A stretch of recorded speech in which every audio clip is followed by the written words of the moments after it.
Hi, we're the Houston family. Dad, Jason, Mom, Brittany, Emma Rose, and Zachary, also known as Skippy. We're a homeschooling, life learning family that lives in a rural northern New Mexico town. Up until a little while ago, our life was fairly idyllic, although we do have our share of problems as both Emma and Zachary are immune compromised and have several rare diseases. But we love our little farm, loved our little farm.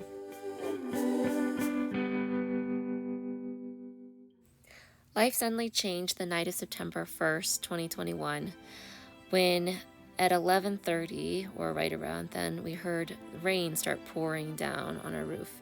In New Mexico, you don't get a lot of rain, and when you hear sudden large amounts of rain, it's rather exciting. Jason and I went out to check on the animals, as a couple weeks earlier we'd had a bit of flooding in our field.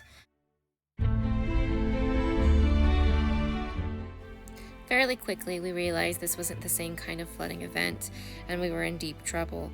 The field was a raging river. As a wall of water came at us, we ran out of the field and raced back to the house, realizing that our house was flooding, as well as our barn, field, and everything else. Jason ran to the barn. I ran into the house to try to stop the water from pouring through. I checked on Emma and Zach, and then stopped what water I could from pouring in by making dams with anything I could find, rugs, clothing, anything, stuffed animals. And then I raced back out to the barn to help Jason pull the goats and the rabbits and anything else we could find and save the lives that we could. We were up until 5 a.m. cleaning up what we could with mud, water, using shop vacs and pulling out all the dirty clothes, lifting up floorboards that we had just put in a few weeks earlier, pulling out carpet, and doing our best to dry things out the best that we could. At the time, we thought only a few inches of water had come pouring through. Later, we learned that due to our crawl space and the actual water lines, more than 2 feet of water had come pouring through during the main flood event. The next morning, we called our insurance company, only to realize that we didn't have flood insurance and there was nothing that they would or could do for us. As we weren't in a flood zone, we didn't expect to flood. After getting a quote from a water remediation company, we decided to start tearing out some of the kitchen ourselves in hopes of saving some money. That's when we discovered mold, black mold nearly 3 feet high behind the cabinets. Not from this flood event, but apparently from another flood event that had happened before we bought our house.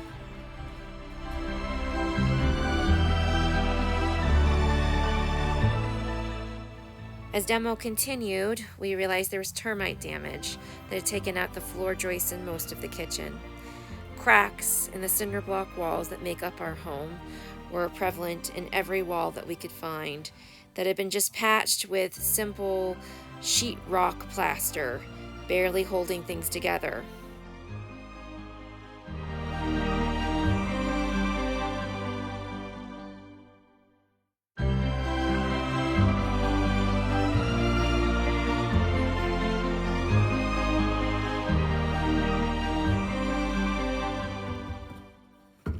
Now if the ground's dried out a little bit, it wiggles a whole lot more.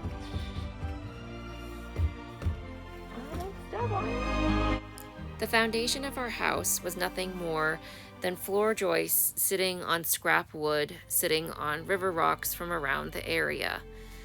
We didn't have an actual foundation, or at least one that we recognized, or one that was safe.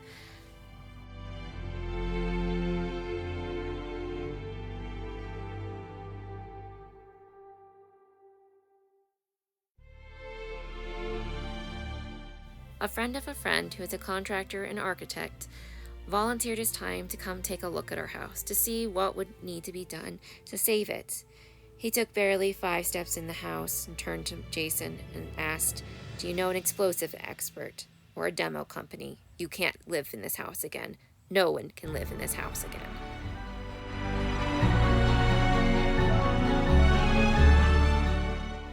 So what do we do now?